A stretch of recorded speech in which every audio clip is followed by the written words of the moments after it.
What is up, y'all? It's your girl, Brand New, and honey, I am back in the building. This time, honey, I'm back because I have some audio of the young lady that Jamal Bryant allegedly, was seeing at the time he was seeing Gizelle. Her name is Tanya Griffin.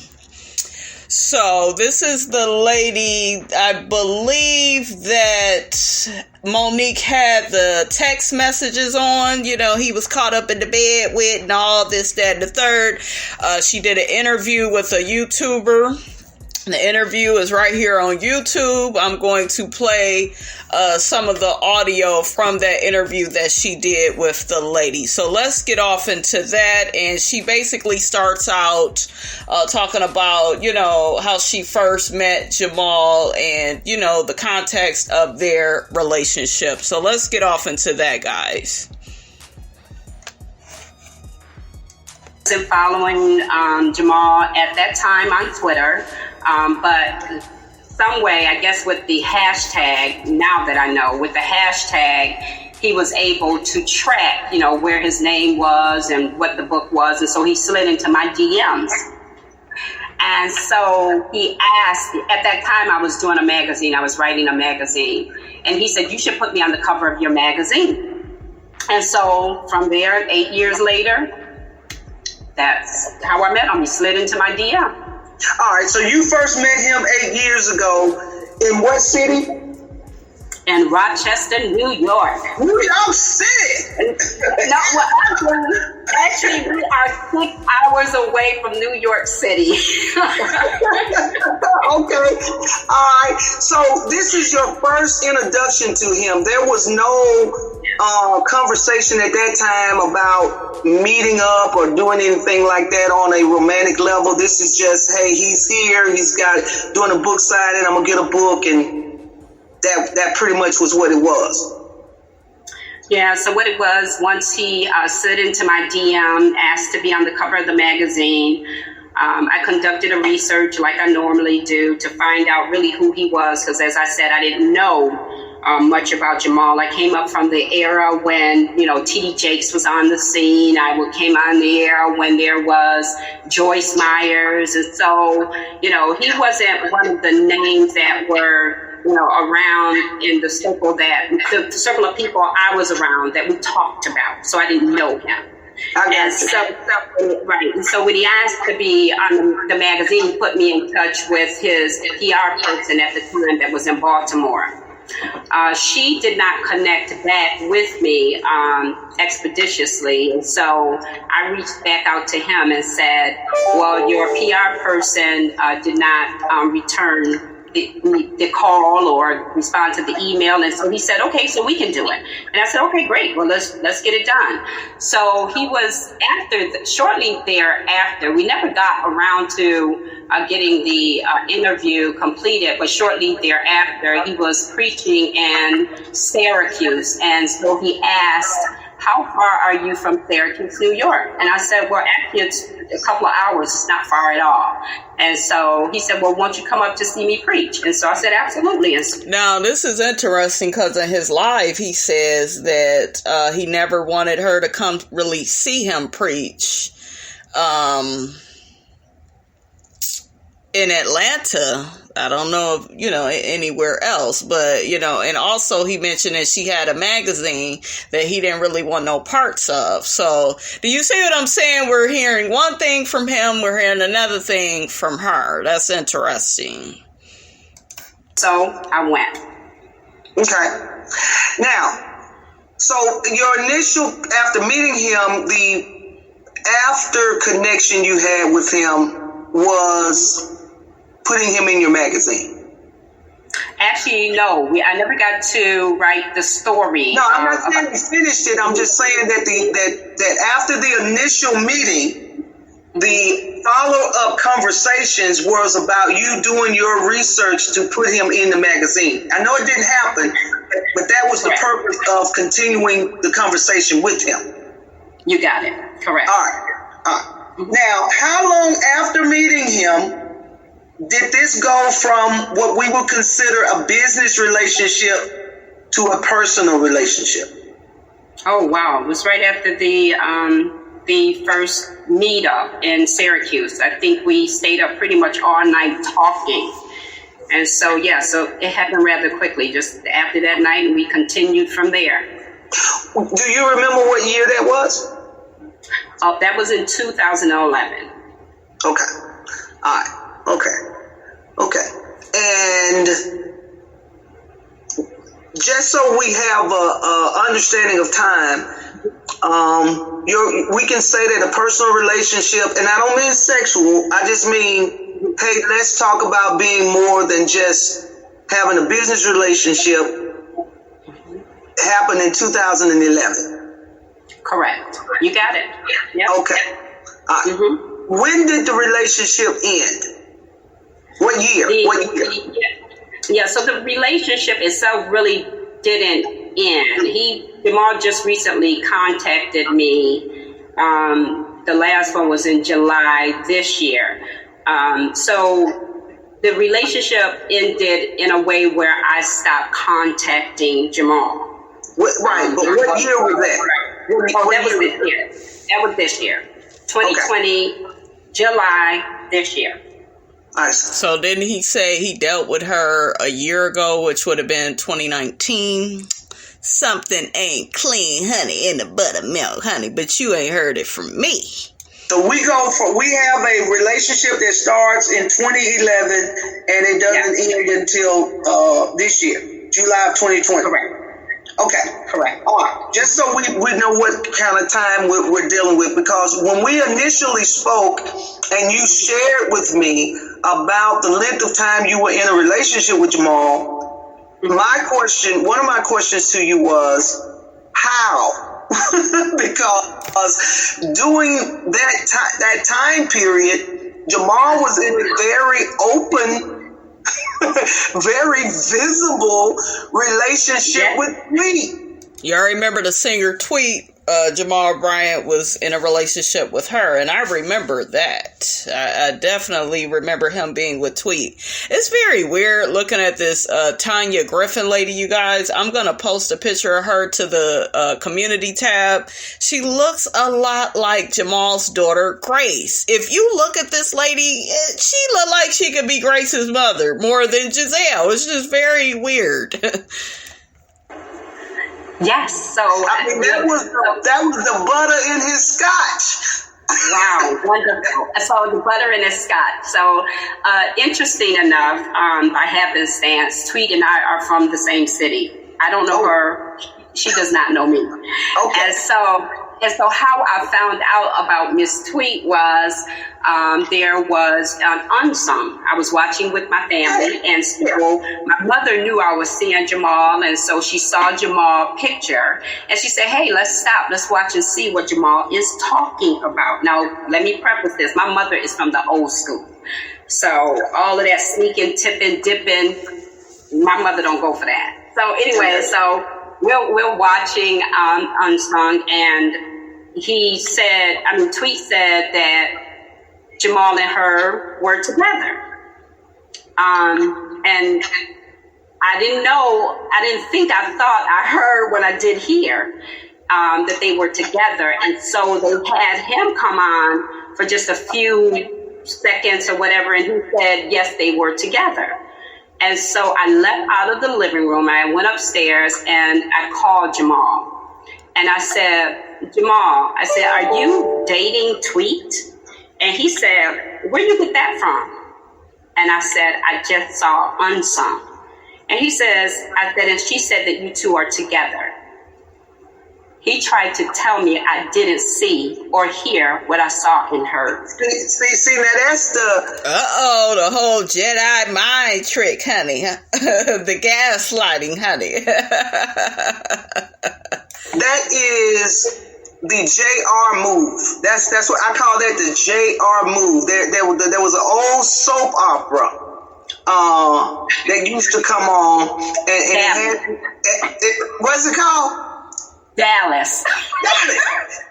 I call it as the light turns. Is the light gonna be this way, that way, upward, downward, or all around? Y'all know the soap opera I'm talking about. And JR told Suella, Are you going to believe me or your lying eyes?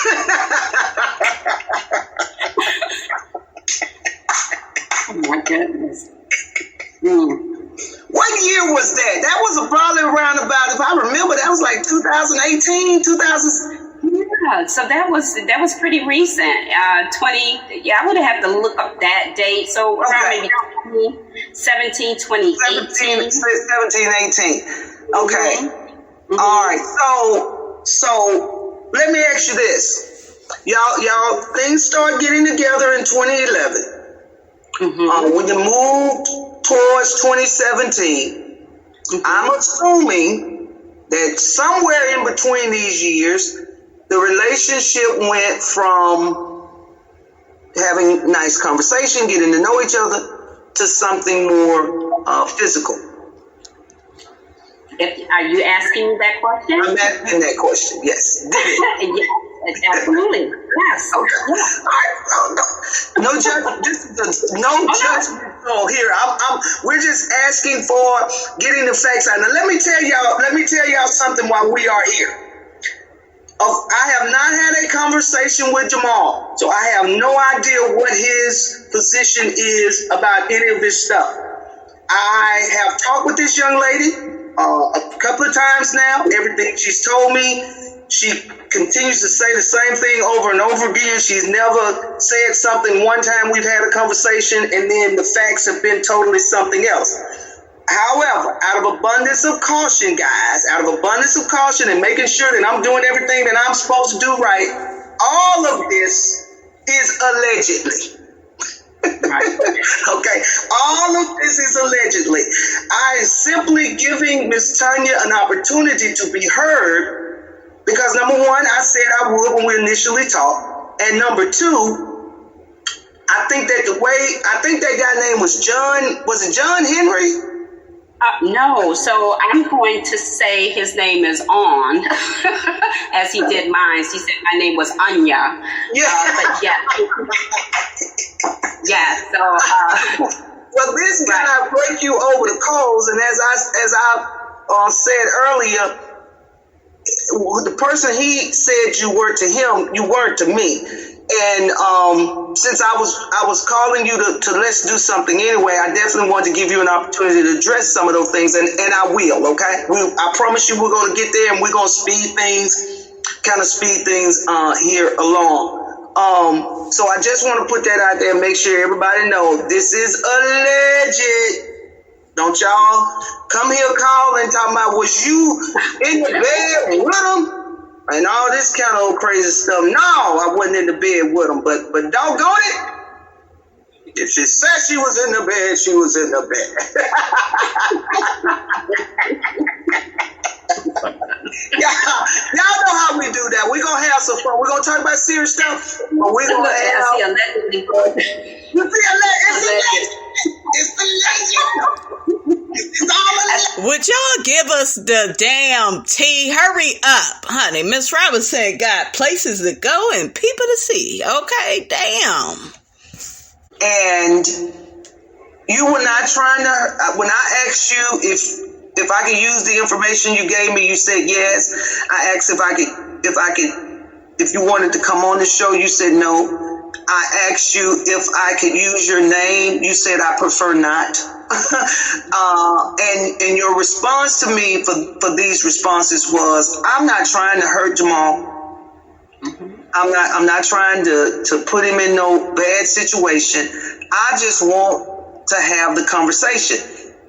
Because in that video where he was addressing the accusations of him having impregnated a lady at his church, he went on to talk about his past. You know, his past. Can't hold your past against you. And I remember you made a comment to me and you said, what past are we talking about? Are we talking about a past that's 5 years from now, 1 year from now, or 6 months from now? And then you said that because he's saying his past, but here he is out telling people that he has been in a relationship, a rekindled relationship with his ex-wife Gizelle, and I believe she said maybe 2 years, at least 1 year, and he was still having a relationship with you. So so if you're saying to me, don't hold my past against me, but you're still out here shucking and jiving and lying, then what past are we talking about? Absolutely. You're right. And so I said from day one that I didn't believe the relationship between me and Gizelle. Right. And when you made that comment to me about it, I thought that was interesting. And then so much so that you said, I got some receipts. You got to keep receipts these days. I got some receipts. So I'm going to pull up this here receipt, and let's see what we're talking about. Now, this is a text. And this is the text, you guys, that Monique read at the reunion. And at the top of the text, it says JB, and then under it has Jamal. All right? It says rumors with exclamation points. Never mind. Don't worry about it. And then over on the side in the blue, it says, did you watch the video? Over in the gray, it says no. And then there's something, it says, content may be rumors, but the video, though, we are not officially back together. And then there's some comments that says, it's reality TV, it's not real. Like I said, don't worry about it. I'm headed into church. Take care. Tell us about these exchange of text messages. Who's saying what to whom, and what is the conversation about? Yeah, so this conversation, Jamal is coming to, when you showed the flyers, coming to Buffalo, and it was August 2019. And he wanted me to come to Buffalo to see him. At this time, tweeting him was no longer an item. Jamal knew that I wasn't going to be dating him or be in his circus or in his rotation. So he did understand that. So my sister sent me a video of Jamal, a picture of Jamal with Gizelle at the David, whatever, the comedy show. And so... Dave Chappelle. Dave Chappelle. Yep, that one. With Dave Chappelle. And so this is all coming close to the time that I'm supposed to meet him in Buffalo. And so I wanted to know if this was true. Is he trying to put his family back together? Are you trying to get back with Gizelle? What's going on here? And so this text message here, if you see it, he's saying it's rumors, it's reality TV, it's not true. And then as I'm holding him accountable, he does what he does best, and that is he will try to get out of the conversation. You see here, he says to forget it.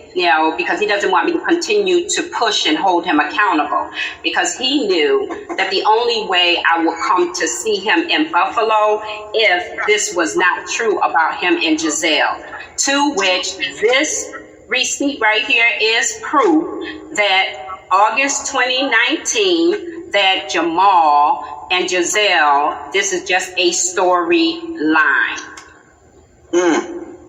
Reality TV. That's it. Those are his typed words. And so let's bring in Mr. Young, who said about the receipts that he received from me. Mr. Young, not John. Mr. Young. He said the receipts that he received from me were not, they were screenshots that looked as if they were tampered with. They looked as if they was cut and paste. And so anyone who has an iPhone or an Android, no, you can't go in and cut and paste, text messages, or you are not able to just kind of scratch things out on a text message. And if you know how to do it, please tell me how to do it. But that cancels close out his argument about the fact that these text messages were not accurate and real, and they weren't from Jamal. These are text messages from Jamal.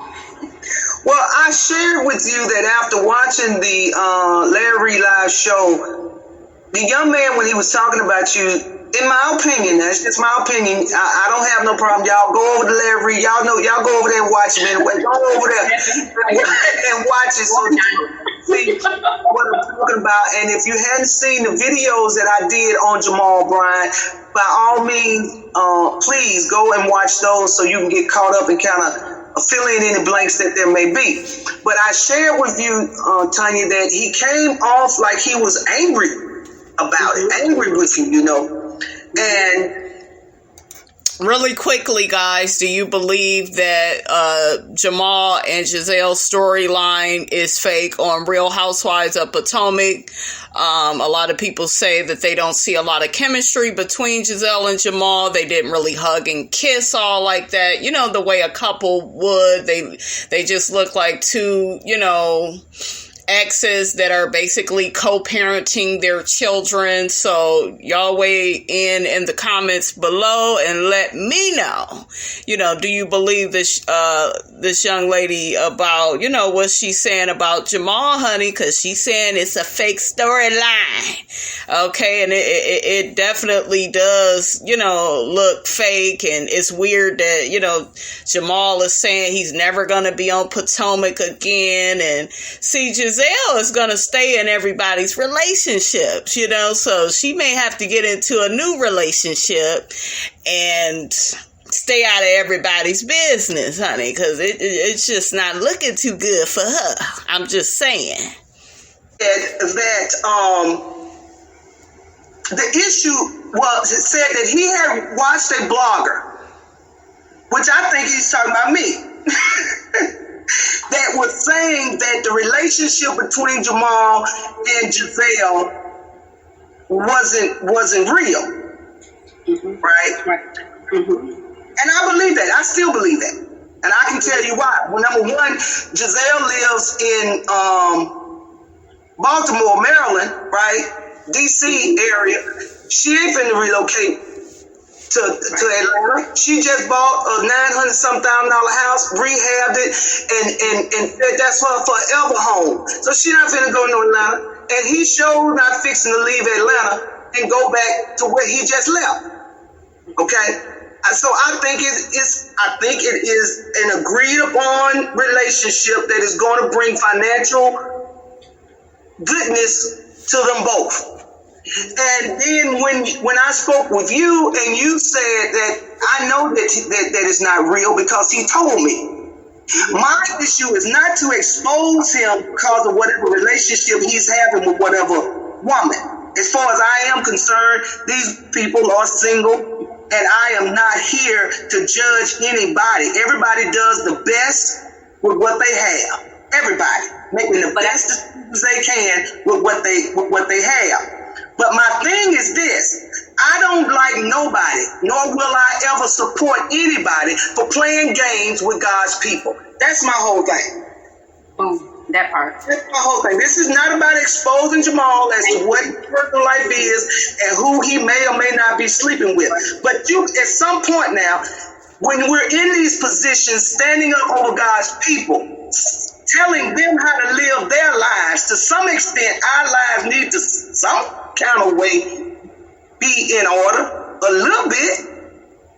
But I think we need to contextualize this. This is not about exposing. So Barbara would have to put it in context. What does she mean? What is being exposed here? If she's saying exposing about the relationship that Jamal and I have with one another, this is you're sharing the story.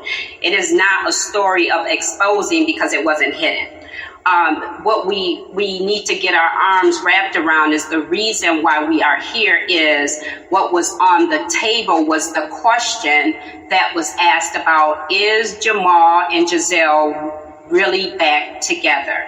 That's what was on the table. The text messages, as if you want to use the word exposing, which is uncovering the lie. The part of the role of the church is to do what? Is to uncover the lie. And so we are here to make sure that it is understood that we are exposing what is not the truth about what is being said. And it's alleged. Someone told me to put here, it is alleged. But my text messages are not alleged. I wanted to get our arms wrapped around that. We're not here to talk about exposing Jamal about that he had a relationship with Tanya. We were two single people, so I think we could do that. But we're here to address what needed to be addressed, which was the claim that Gizelle made that they were together for 2 years. And the text messages is proof that that was a lie. Okay, y'all heard this from Miss Tanya Griffin, honey.